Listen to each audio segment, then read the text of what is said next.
I used to think loyalty mattered. When I landed the job at Delos Creative, I thought I'd won the lottery. I was 22, freshly graduated, broke, and living in a shoebox apartment with thin walls and a ceiling that leaked every time it rained. Delos was everything I dreamed of: exposed brick, sleek glass walls, espresso machines that hissed like dragons. Everyone was impeccably dressed, dangerously over-caffeinated, and impossibly driven. I was terrified. But I was also obsessed with the place, the energy, the chance. Most of all, I was obsessed with her. Fiona Reeves. The creative director. The woman everyone in the building simultaneously feared and admired. She was a living Pinterest board: perfect hair, perfect lips, perfect posture. She had this aura, like the air changed when she walked into a room. And when she spoke, people listened, even if they didn't understand a word she said. Fiona could sell silence like it was a branding strategy. I started out as a junior designer, basically a glorified intern with health insurance. I fetched lattes, color-corrected slides, and cleaned up after brainstorm meetings. But I never complained. I stayed late, came in early, and offered ideas even when no one asked for them. I wanted to matter. I needed to matter. The first time Fiona really noticed me, was during a pitch meeting for a boutique hotel client. I had thrown together a mood board the night before: deep teals, vintage keyholes, hand-drawn sketches of old room keys with quirky messages like, "Your secret's safe in room 4B. Fiona stopped flipping through the printouts, looked up, and said, "Who did this?" My heart actually stopped. I raised my hand, hesitant. I did. Just a rough concept. She stared at it for a moment, then nodded once. Interesting. That was it. But I walked out of that meeting high, floating. Fiona had seen me. After that, she started stopping by my desk. At first, it was casual. "How would you solve this?" she'd ask, glancing at her iPad, eyes flicking up just long enough to make me feel like I was on the edge of something big. She started using my phrasing in meetings, mirroring my slide layouts, even quoting taglines I'd scribbled in notebooks. I told myself it was fine. We were a team. She was mentoring me. That's how this worked. Until it didn't. My name's Tessa Cole. I'm 25 now, and I know better. The shift was subtle. During a campaign for a luxury bedding company, I built the entire aesthetic, concept, visuals, even wrote most of the copy. Fiona presented it to the client as her latest vision, and when the client praised the work, she just smiled and said, "Glad it resonates." No mention of me. Not even a glance. I brushed it off. Maybe it wasn't the right moment. Maybe next time. Then came the quarterly review. Our team was gathered in the boardroom, Fiona at the head of the table. She pulled up slides of our recent projects, all work I had crafted. The boutique hotel campaign, the minimalist skincare rebrand, even the offbeat dog food packaging that had gone viral on TikTok. Slide after slide, my work, my heart, my hours. And this one, Fiona said, clicking to the final slide, was something I've been developing for a while. It really speaks to our evolving voice. I remember staring at the screen, feeling like I was outside my own body. My stomach flipped. My mouth went dry. No one looked at me. No one said a word. I went home that night and cried into my pillow. I didn't eat. I didn't sleep. I just lay there, staring at the ceiling fan, trying to figure out how I'd let someone shrink me down so small. I had become invisible inside my own work. But I didn't quit. Instead, I started documenting. I archived every email. Saved drafts. Time-stamped sketches. I even took screenshots of Slack messages. I created a folder on my personal cloud drive and labeled it in bold, "Receipts." At first, it felt petty. But the more I added to that folder, the more I realized I wasn't being paranoid, I was being erased. Then one night, I stayed late, again. The office was quiet, just the low hum of the printer and the occasional click of my keyboard. Fiona didn't know I was still there. Through the paper-thin walls of her office, I heard her on the phone.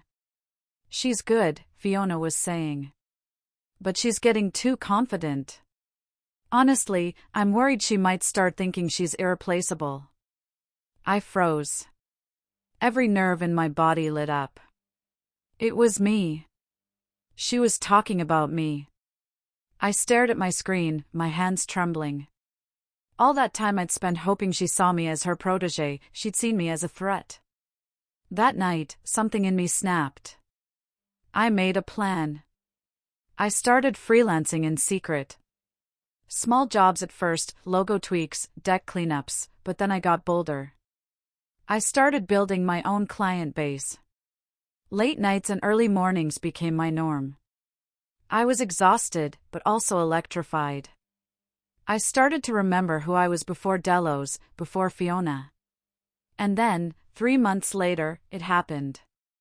I walked into the office on a Friday morning, juggling a matcha latte and my laptop, when Fiona called me into her office. Her expression was unreadable, her voice cool. "Tessa," she began, "due to restructuring, your role is being eliminated." I blinked. "Wait, what?" She slid a manila envelope across the desk. "HR paperwork." "I'm sorry." "It's not personal," she said, like we were discussing the weather. "You'll have a severance package and 3 months health care. Security will escort you out once you pack your things." I stared at her. I'd given her 3 years of my life. My ideas, my trust, my loyalty. And she was discarding me like I was nothing. I stood, slowly, heart pounding. I picked up the envelope, slung my laptop bag over my shoulder, and looked her dead in the eye. "Thanks," I said. "I've already got something lined up." She blinked. Her face cracked, just for a second. And I walked out. Not broken. Not defeated. Free. The first thing I did after leaving Delos wasn't cry. It wasn't scream. It wasn't even tell my boyfriend, Nathan. I went home, took a long shower, wrapped myself in the softest robe I owned, and opened the folder marked receipts. There were over 120 files, PDFs, drafts, exported slide decks, annotated feedback threads, timestamps, screenshots of Slack convos where Fiona had praised my exact phrasing only to repeat them verbatim in meetings with clients. I organized them into subfolders. One for each campaign. One for my original drafts. One for final versions.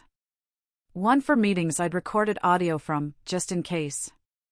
It might sound obsessive. But when you spend years being gaslit, being made to feel like your voice doesn't exist, you start to hold on to anything that proves you're not crazy. By Monday, I had an LLC filed for my new freelance brand, Tessa Creative. I designed a logo in under an hour, clean serif lettering with a burnt orange accent. Bold. Confident. Mine. I sent emails to every contact I had quietly nurtured during my time at Delos. Some were clients who had responded well to my work. Others were vendors and copywriters who remembered my name. The response was overwhelming. People replied within hours. "So glad to see you going solo. We were wondering when you'd break out. Let's talk." That night, I sat on the floor of my apartment eating leftover pad thai and staring at my inbox in awe. I had 6 discovery calls scheduled for that week alone. And I hadn't even announced I was available yet. Meanwhile, Delos was scrambling. A friend of mine, Leah, still stuck there, texted me late Tuesday. "Leah, Fiona's spiraling. Can't find the updated pitch deck for Petal and Pine." "Was it yours?" "Me, yep. From scratch. She doesn't have the assets." "Leah, she said you sabotaged it." I almost laughed. The audacity. Fiona had no idea I'd been her safety net. I'd carried that team on my back. Designed faster than anyone else. Spun gold from client chaos. But because I didn't demand the spotlight, she thought I was dispensable. She was about to find out just how wrong she was. By the end of that week, 3 of Delos's clients had reached out to me directly. Not to say goodbye, but to work with me. One of them was a skincare brand I'd spent weeks conceptualizing a total rebrand for, only to watch Fiona butcher it in the final pitch. The CMO messaged me on LinkedIn, "We always sensed your voice behind the magic. Let's build something better together." It was surreal. It was empowering. And it was just getting started. Nathan was the first person I finally let into all of it. We were sitting on our tiny balcony, wine glasses in hand, the city humming below us. "So you're really doing this," he said, nudging my knee with his. "Going rogue." I nodded. She thought firing me would end me. But I think it saved me. He raised his glass. "To the boss who built her brand on your brilliance, and never saw you coming." I clinked his glass, smiled, and said, "To the empire I'm building, on my own terms." Fiona started unraveling faster than anyone expected. By mid-month, Delos Creative had lost 2 major accounts, both brands I'd quietly built relationships with over the years. Not because I badmouthed anyone. Not because I tried to poach them. But because people knew quality. They knew the difference between someone who just pitched a vision and someone who actually created it. Leah kept me updated with little snippets. "Leah, Fiona's blaming interns now," said the energy's off. "Leah, client call today, total mess." She tried to pitch her old wellness rebrand idea. But without the visuals, it fell flat. It was strangely satisfying watching her flail. I'd spent so long feeling powerless under her shadow, and now she was exposed. Not because I dragged her down, but because she never learned how to stand on her own. Meanwhile, I was thriving. My little apartment turned into command central. Post-its covered my wall with brand names, timelines, concepts. I was building something real. Something mine. Each new client brought me a different challenge: eco-packaging redesigns, social strategy pivots, influencer campaigns. I hadn't felt this energized in years. But then, Fiona called. It was a Tuesday afternoon. I was editing typography for a sustainable shoe line when my phone buzzed. Her name lit up the screen, and for a moment, I just stared at it. I hadn't heard her voice since the day she fired me. I let it ring once. Twice. Then I answered. "Tessa," she said, all faux common saccharin. "I was hoping we could chat." I leaned back in my chair. "Wow. Didn't expect to hear from you." She paused, clearly thrown off by how flat my voice was. "Look. I think things got a little heated. Maybe we should have handled your exit differently." "You mean when you let me go with zero notice and claimed my work was part of a restructure?" She cleared her throat. "Right. That. I waited. I just think it's important we keep things professional. We've had a lot of overlap, and I know you're talking to some of our clients." There it was. The real reason for the call. She wasn't trying to apologize. She was trying to intimidate me. To remind me that she still had power. I didn't flinch. "I haven't poached anyone, Fiona," I said calmly. "If your clients want to work with someone else, maybe ask why they're leaving, not who they're going to." Silence. And then, "Be careful, Tessa. This industry's small. People talk." I almost laughed. She still didn't get it. "I hope they do," I replied. "Maybe then they'll hear the truth." I hung up before she could respond. I sat there, heart pounding, not from fear. from exhilaration. I wasn't scared of her anymore. She built a house of cards out of my work, and now that I was gone, the wind was blowing. And I wasn't done yet. There's something surreal about seeing your own ideas finally attached to your name. A month after Fiona's call, I launched my personal website, Tessa Creative. It was sleek, stripped back, bold. No fluff. Just clean lines, real case studies, and honest storytelling. I didn't have to exaggerate my role or sugarcoat my accomplishments. For once, I got to own every piece of it. The site went live at midnight on a Thursday. By 8 a.m., I had 3 new client inquiries in my inbox. By noon, a creative director at a fashion tech startup emailed me, "We've been following your work for years, didn't realize you were the brains behind the Delos campaigns." I sat there rereading that sentence like it was some kind of magic spell. Because it was. It meant people were starting to see me, not the shadow of Fiona, not the assistant, not the silent force behind the scenes. Me. And then, one day, something unexpected happened. Leah sent me a Dropbox link. Inside was a deck, Fiona's latest pitch to a potential wellness client. And it was mine. The structure, the tone, even the title slides were copied almost word for word from a strategy doc I had written over 6 months ago. Fiona had repurposed it and presented it as her own. Again. But this time, I had proof. Leah's message was short: "Do what you want with it. Just thought you should see." For a few days, I didn't know what to do. I was angry, sure, but I was also tired. I didn't want to fight her. I was too busy building something better. But something inside me couldn't let it go. Not because I needed revenge. Because I needed closure. So I did something bold. I reached out directly to the wellness brand Fiona had pitched. I was honest. Polite. I sent them my original proposal, timestamps, early drafts, emails. And I said, "I'd be happy to show you what this campaign could be, without the stolen framework." They replied within an hour. 2 weeks later, I signed them as a client. The night I signed the contract, I made pasta from scratch, badly, and danced around my kitchen in mismatched socks. Nathan walked in with a bottle of wine and just grinned. "You look like someone who just flipped the script." I held up the contract, smiling. "I think I just did." It wasn't long before Fiona made her next move. A cease and desist letter arrived in my inbox one morning, official letterhead, full of legalese and veiled threats. The gist: she accused me of repurposing intellectual property that originated under her leadership at Delos.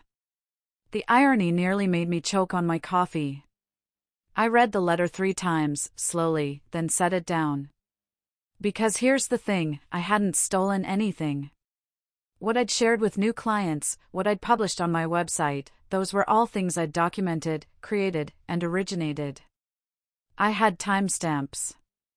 Drafts. Even video calls with early concept walkthroughs. If anyone was guilty of theft, it was her. I didn't panic. I didn't cry. I called my friend Simone, a copyright attorney. Simone read through the letter, let out a sharp laugh, and said, "She's bluffing. This isn't enforceable. She just wants to scare you." And for a moment, I did feel scared. But it passed. Because now I knew Fiona wasn't acting from a place of power anymore. She was acting from fear. Fear of being irrelevant. Fear of being exposed. Fear of finally standing in a room without someone to steal ideas from. So I drafted my response. Professional. Calm. With all my receipts attached, proof of authorship, emails, version history, timestamps. And I CC'd her company's legal team. She never replied. But I heard through the grapevine that Delos lost the wellness brand contract. Word was spreading. Quietly, yes, but consistently. Fiona's magic was unraveling, because it was never hers to begin with. Meanwhile, my business grew faster than I imagined. Clients referred other clients. I was booked solid 3 months out. I hired a part-time assistant, Grace, a brilliant design student who reminded me so much of myself. I told her on day 1, "You'll always get credit for your work. No exceptions." She looked at me like I'd said something revolutionary. And maybe I had. Because that's what Fiona never understood. It wasn't about stealing ideas. It was about the kind of culture you built. The kind of trust. The kind of integrity that makes people want to follow you, even when they don't have to. I built a career on the ashes of someone else's ego. And I was just getting started. The next big shift came at an industry event, one of those overly polished conferences where creatives in oversized blazers sip overpriced cocktails and trade business cards they'll never use. I almost didn't go. But Nathan convinced me. "You've built something incredible," he said. "Show them." So I went. Wore a burnt orange pantsuit that made me feel invincible. I'd barely stepped into the venue when I heard someone call my name. "Tessa Cole?" A tall man in wireframe glasses approached, hand extended. "I'm Dan, creative director at Quattro and Black. I've been following your work since Delos. Your freelance campaign for Bloom and Nest? Genius." I blinked, caught off guard. "Thank you. That means a lot." That night, it kept happening. One after another, people approached me, not Fiona. Not Delos. Me. People remembered my work. Not because it was trendy, but because it connected. Because it had a voice. And for the first time, I wasn't just a name in the credits, I was the name on the room. But then I saw her. Fiona. Standing by the bar, glass of wine in hand, smile stretched thin. She noticed me almost immediately. Her eyes locked on mine, and for a beat, neither of us moved. I wondered what she saw. Did she see the intern she once ignored? The assistant she quietly buried under fake mentorship? Or did she see me now? Confident. Respected. Independent. I nodded, a small acknowledgement. She looked away. Later, I heard someone ask her, "Didn't you mentor Tessa Cole?" She hesitated. Then, "Well, she worked for me, yes. For a time." Just that. Dismissive. Distant. As if she didn't remember how many of her headlines bore my voice. As if she hadn't built her brand on my back. But it didn't matter anymore. Because the whispers in that room weren't about Fiona. They were about me. 6 months after Fiona fired me, I stood in the sunlight outside my new studio space, an airy corner loft with brick walls and massive windows that overlooked the city skyline. It still didn't feel real. Inside, Grace was organizing mood boards for a travel brand we'd just signed. She waved at me through the glass, and I smiled, heart full in a way I hadn't felt in years. This space was ours. This business was mine. Everything I had built, every late night, every client win, every quiet act of resistance, it had led here. Fiona had always acted like power was something you took. Something you guarded with fear and gatekeeping. But I'd learned something else. Real power? It's what you give others. It's what you share. My clients didn't just stick around because of what I could make. They stayed because of how I made them feel. Seen. Heard. Valued. Unlike how I felt for so long. I still think about that final week sometimes, the quiet walk out of Delos, the weight of that manila envelope in my hands. Back then, I thought it was the end. The unraveling of everything I'd worked for. But it wasn't. It was the door.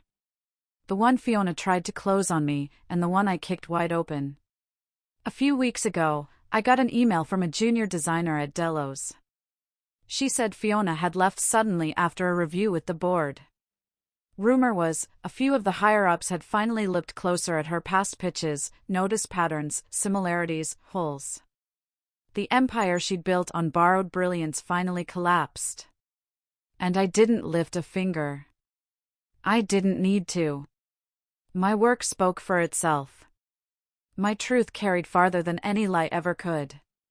That night, I stood in my studio long after the lights were out, the hum of the city rising through the windows. I thought about the girl I used to be, tired, afraid, constantly doubting if she was enough. I whispered something aloud, just to her. You were always more than enough. You just needed them to get out of your way. And then I got back to work. Because this story? It's still being written.